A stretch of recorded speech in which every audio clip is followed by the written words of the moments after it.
sum was for homework. Check the answers.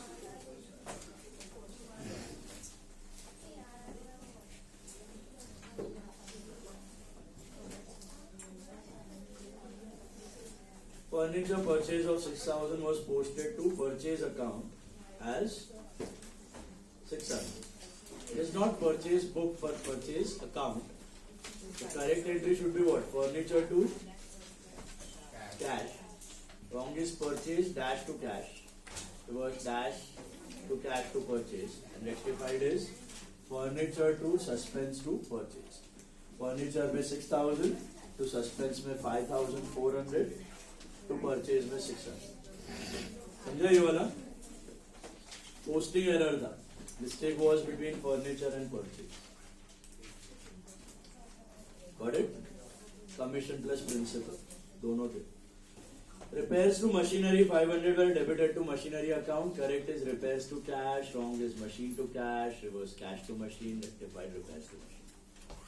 Wages paid for installation posted to wages. Correct is machine to cash. Wrong is wages to cash. Reverse cash to wages. Rectified machine to wages.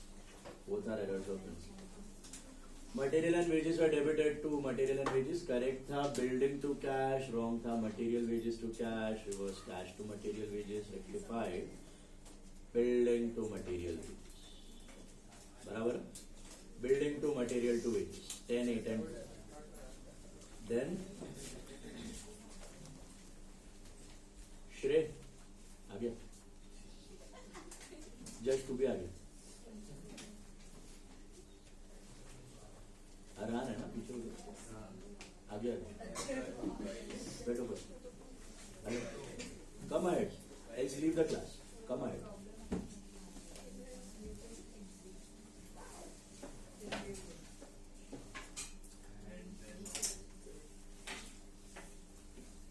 बहुत सारा जगह, बहुत जगह. इधर आने दो. इधर पूरा फाइनल अकाउंट अभी इधर ही बैठेंगे. नाउ डी वाला देखा आपने. मटेरियल एंड वेजेस का करेक्ट एंट्री था आपका बिल्डिंग टू कैश. रॉन्ग था material wages to cash. Reverse cash to material wages. Rectified is building to material to wages. 10, 8 and 2. Total of sales return was not posted to ledger. अभी posting देखिए confuse मत हो जाना. They are talking about totals. Totals का बात किया मतलब that is casting error.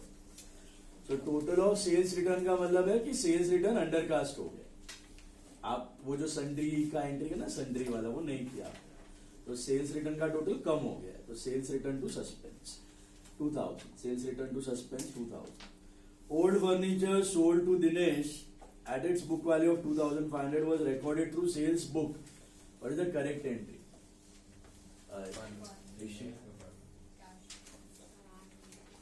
खुशी ठीक है. इधर आ जिसके बाद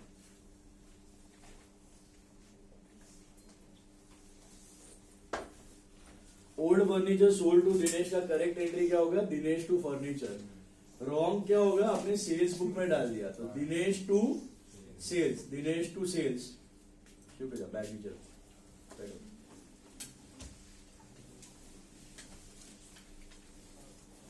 एक मिनट सर ने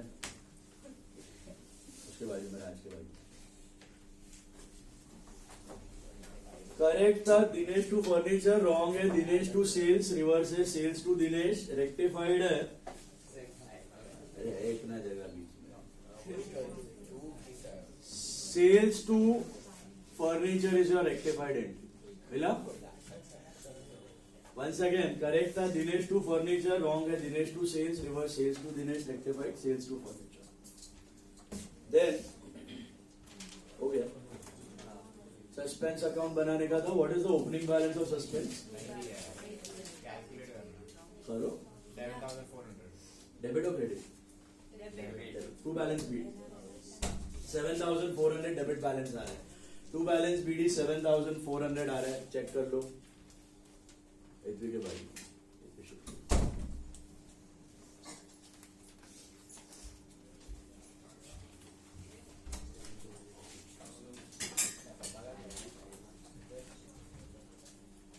इधर जाओ.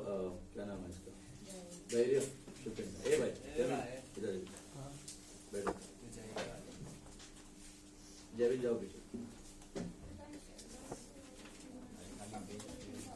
जी ऋषि 3 जन बैठ जाना ए इधर इधर ऋषि के बाजू तो तबीयत अभी ठीक है 2 दिन से बहुत खराब था बोलो 9 बजे आएगी शायद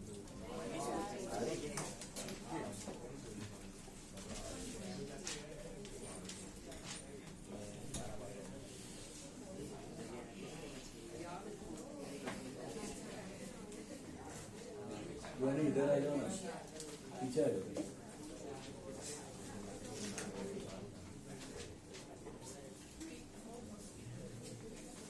तो सेकंड लास्ट आ जाओ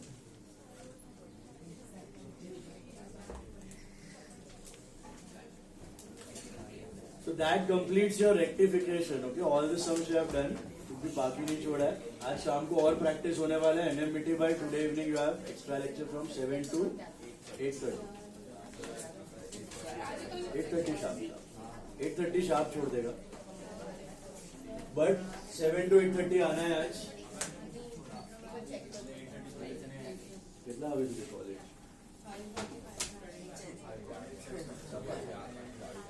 5:40 5 तक कॉलेज है.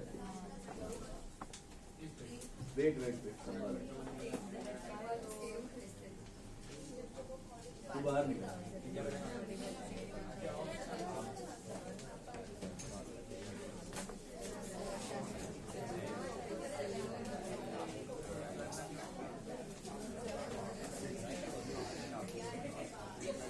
फाइव 45 तक है ना कॉलेज तो आराम से तुम आ सकते अरे वो इनॉग्रेशन दादर से हो गए ठीक है एक 1.25 घंटा लगता है नहीं आ पाएगा नहीं आने का ढीला तोड़ेगा ना सब भाषण निकलेगा. Listen now. So, वो इनॉग्रेशन है ना लाइट के वे और 7 नहीं दिया नगर. चलो मेट्रो भी बंद है और ट्रैफिक भी बंद है 10 से 5.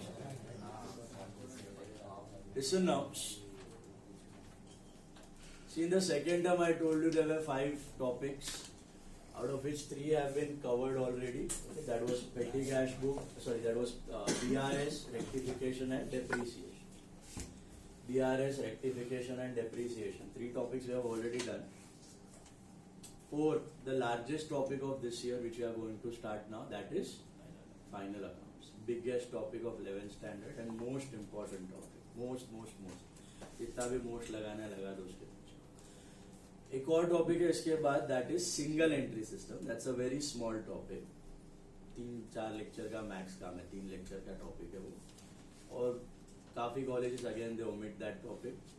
बट कंसेप्ट वाइज अगर सीए कर रहे हो तो वापस इम्पोर्टेंट थोड़ा सिंगल एंट्री. तो ये मेन आपका क्रॉस हो गया फाइनल अकाउंट्स. तो यार through with your 11th standard ऐसे समझ सकते हो आप. और कैसा है not only from 11th point of view but from 12th standard point of view this topic is very very crucial. As I told you in the last lecture also, how many marks are directly indirectly related to 55 to 60 marks of your 12th standard. 12th standard का 55 marks portion is directly or indirectly based on this topic that is final accounts. जितना final accounts अच्छे से करोगे उतना आप अपना 12th standard easy कर. आपको खुद को पता चलेगा. आप अपने सीनियर से पूछ सकते हो.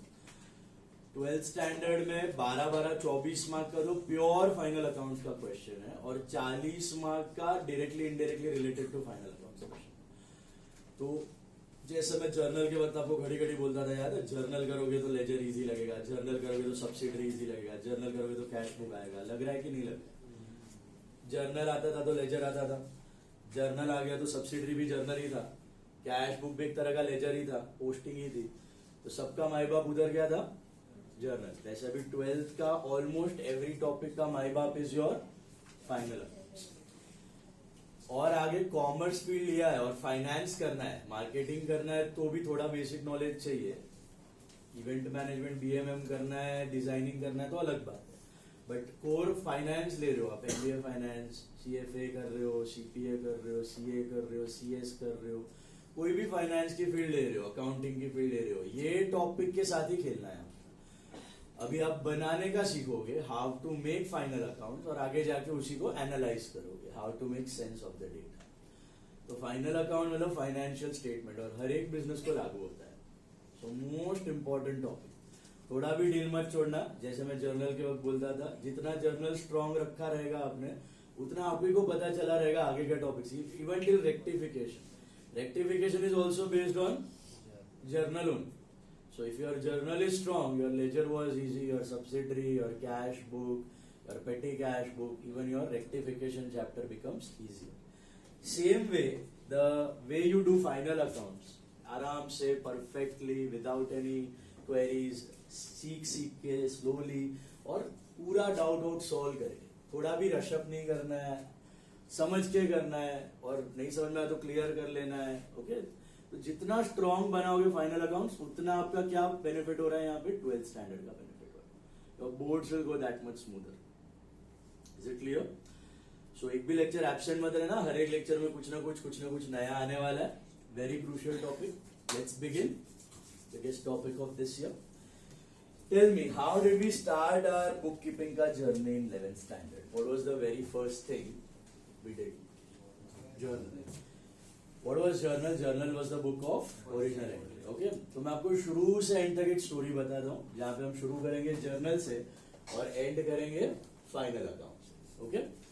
तो एक बिजनेस हम लोग स्टार्ट कर रहे हैं। We are starting a business of से मोबाइल फोन। स्क्रैच है, कुछ भी नहीं है अभी फिलहाल।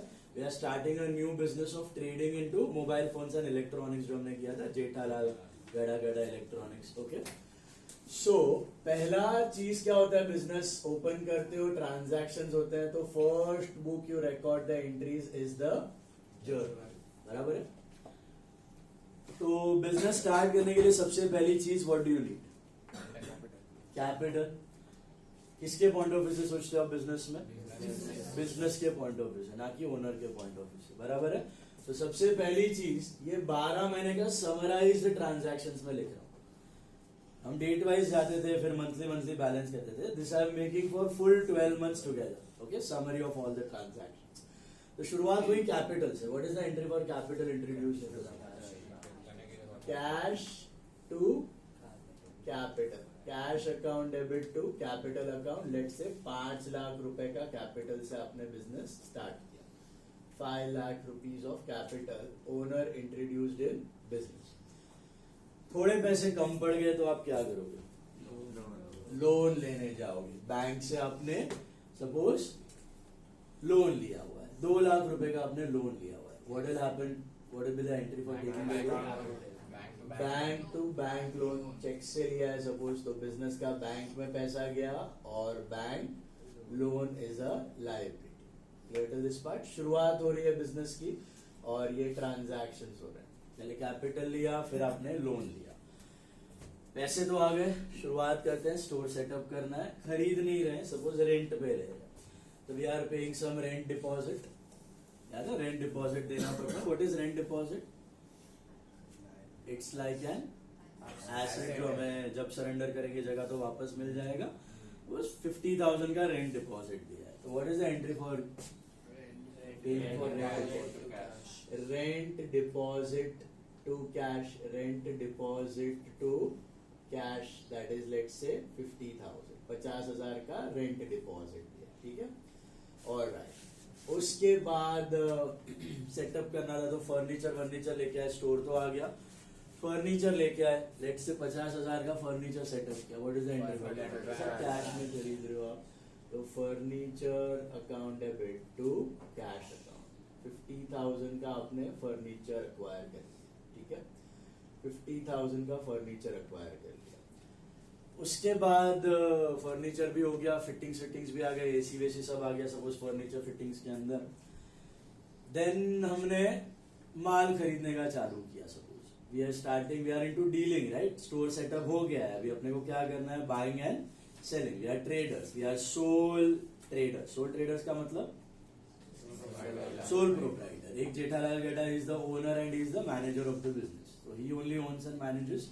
So we are starting with the trading component. Let's say we purchased goods of 2 lakh rupees during the year. 2 lakh का माल खरीदा.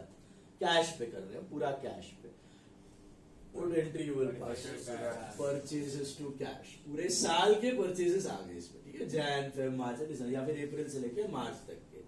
So purchases account debit to cash account. 2 lakh रुपए का आपने परचेज कर लिया है, ठीक है?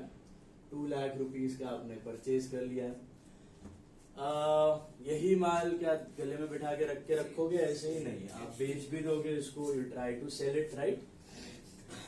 तो let's say we have sold during the entire year. सब माल बेच दिया, कुछ स्टॉक बचा नहीं, सारा का सारा माल. 2 लाख का माल हमने लेट्स से 3.5 लाख में बेच दिया, 3.5 lakhs में बेच दिया, प्रॉफिट लगा के पूरा कैश में बेचा है. व्हाट एंट्री ऊपर?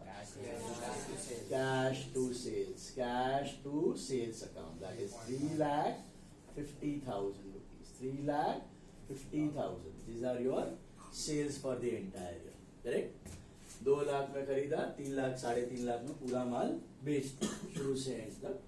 जैन से दिसंबर या फिर अप्रैल से मार्च. जनरली फाइनेंशियल ईयर होता है आपका अप्रैल टू मार्च. अप्रैल में शुरू करते हो, मार्च में खत्म करते हो, because it coincides with tax का साल. लेकिन आपके साथ कंपल्शन नहीं है कि अप्रैल टू मार्च का ही साल होना चाहिए आपके बिजनेस में. आपकी मर्जी. अप्रैल टू मार्च रखना है तो अप्रैल टू मार्च रखो, जैन टू दिसंबर रखना है Jan to December, July to June, whatever year you want to follow, you can do that. Tax returns आपको मार्च में फाइल करना, तो वहां तक का प्रॉफिट लॉस आपको कंसिडर करना पड़ता है टैक्स के लिए. It's always advisable to go for April to March. अच्छा, इसके अलावा और खर्चे भी हैं बिजनेसेस में. ओके, और खर्चे पड़े हुए हैं और खर्चे लग रहे हैं. तो लेटर से आपने नटू काका बागा 2 एम्प्लॉयज रखे थे, उनकी सैलरी दे दो. What entry you pass for paying salary to cash. ये 1 महीने की नहीं है, ये पूरे 12 महीने की समरी है. फुल 12 months की समरी है salary to cash. Let's say आपने 20,000 रुपीज की सैलरी पे कर दी. 20,000 की सैलरी पे कर दी फुल ईयर में. आपने इलेक्ट्रिसिटी बिल का पे किया होगा, फुल ईयर आपका स्टोर चल रहा है, इलेक्ट्रिसिटी का खर्चा हुआ होगा. What entry you pass? Electricity expense to cash. Electricity expense to cash, that is let's say 10,000 rupees of electricity you are paid. बराबर है? अच्छा, माल ला रहे थे, कंप्यूटर्स वगैरह ला रहे थे, तो लाने पे कैरेज वगैरह का खर्चा हो गया सपोज. तो कैरेज लाने का खर्चा, कैरेज या freight to bring those mobile phones, that is carriage in words, वो खर्चा हो गया. तो entry would become what? Carriage inwards account debit to cash account, that is let's say 5,000 rupees. Carriage का खर्चा हो गया 5,000 रुपए. ठीक है? फिर मगन काका is a labour in the godown. मगन काका को आप सैलरी नहीं देते हो, माल उठाने हेरा फेरी करने के लिए रखा हुआ है, उसको क्या दोगे आप? वेजेस दे दोगे. तो वेजेस का खर्चा हो गया, तो क्या एंट्री करोगे? Wages to cash. Wages to cash कितना हो जाएगा? 5,000 rupees आपका वेजेस हो जाएगा. बराबर है? और क्या बच रहा है आपका? टेलीफोन इंटरनेट चार्जेस वगैरह होता है, आपने वो पे कर दिया. टेलीफोन इंटरनेट चार्जेस वो भी होगा, उसका एंट्री क्या होगा? टेलीफोन एंड इंटरनेट चार्जेस, या सिंपली टेलीफोन भी डाल सकते हो, टू कैश अकाउंट. 5,000 रुपए का ये चार्जेस हो गया आपके पूरे साल का. टेलीफोन चार्जेस हो गए. बराबर. एडवर्टाइजमेंट किया है, सन्ड्री किया है, वो और एक्सपेंस लगे पड़े हैं आपके. ओके, ये सपोज एडवर्टाइजमेंट और सन्ड्री. एडवर्टाइजमेंट एक डाल देते हैं, एडवर्टाइजमेंट एक्सपेंस हो गया. और भी तो लिस्ट काफी बड़ी है. एग्जांपल के लिए लेटेस्ट एक एडवर्टाइजमेंट. एडवर्टाइजमेंट का खर्चा हो गया 4,000 रुपए. 4,000 का आपका एडवर्टाइजमेंट पे एक्सपेंस हो गया. ये मोटा मोटी बिजनेस में ये खर्चे दिखाई दे रहे हैं आपको. ये क्या किया मैंने? शुरुआत से बिजनेस स्टार्ट किया और सारे ट्रांजैक्शंस 12 महीने के समराइज्ड फॉर्म में रिकॉर्ड किए हुए. स्क्रैच से स्टार्ट हुआ, फिर कैपिटल आया, फिर लोन लिया, फिर सेटअप किया, फर्नीचर एसेट लाया. अच्छा चलो एक और एसेट ले लेते हैं, कंप्यूटर्स. कंप्यूटर्स आपने खरीद लिए हैं, तो what entry you pass? Computer to cash. Computer to cash, that is let us say worth 10,000 rupees. Computer to cash, let us say 10,000 rupees. अच्छा, क्योंकि आपने एसेट्स खरीदे और यूज किए हैं 12 महीने तक, तो वो क्या होंगे, वो डेप्रीशिएट भी होंगे, होंगे कि नहीं होंगे, जरूर होंगे। तो डेप्रीसिएशन की एंट्री क्या होगी, डेप्रीसिएशन टू एसेट में क्या एसेट डेप्रीशिएट होगा, एसेट है क्या आपके पास, एक तो रेंट डिपॉजिट एसेट है, एक फर्नीचर एसेट है और एक कंप्यूटर एसेट है। Will rent deposit depreciate, it's not a fixed asset, right? It's an it's a financial asset. Financial assets never depreciate, shares never depreciate, bonds never depreciate, debentures never depreciate, और तुम्हारा FD never depreciate, fixed deposit. Okay? What depreciates are all fixed assets. So यहाँ पे computer होगा और furniture होगा। Let's say आप 10% charge कर रहे हो रेट, इस पे भी 10% और इस पे भी 10%. तो what is the entry for depreciation to furniture, ये भी आपने सीखा हुआ है, कितना होगा 5000 on furniture, and how much would be depre on computer, 1000. Depreciation to computer 1000, full year 10%, right? 10,000 का 10%, 1000, मोटा मोटी ये एंट्रीज हो गई पूरे साल के आपके। Once you are done with journal, you move to ledger. अब ये जर्नल करो या फिर सब्सिडरी बुक करो, does it matter? Whether you are doing the entries in single सार्वजनिक journal or whether you are classifying the entries as per various subsidiary books, purchase book में purchase की entry डाल दी, sales book में sales की डाल दी, cash book में cash की डाल दी, रिटर्न्स में रिटर्न्स की डाल दी, वगैरह वगैरह। फर्क नहीं पड़ता है, क्योंकि सब्सिडरी बुक बोलो या जर्नल बोलो, both are same. Primary book of accounts, first book of entry. From there we gradually move to the secondary book of entry. What is the secondary book of entry? Ledger. Ledger में business क्या करेगा, खाली cash account बनाएगा, खाली capital कि खाली sales account बनाएगा, कि सारे बनाएगा? सारे बनाएगा। आप लोग एग्जाम में 3-4 बना देते क्योंकि आपको टाइम सेव करने के लिए उतना पूछा जाता था, तो शुरुआती सम लोग करते थे लेजर वाले, ऑल नेसेसरी लेजर अकाउंट। तो प्रैक्टिकली बिजनेस में जितने नाम दिखाई दे रहे हैं उतने सारे लेजर अकाउंट्स बिजनेस बना देता है। सो सारे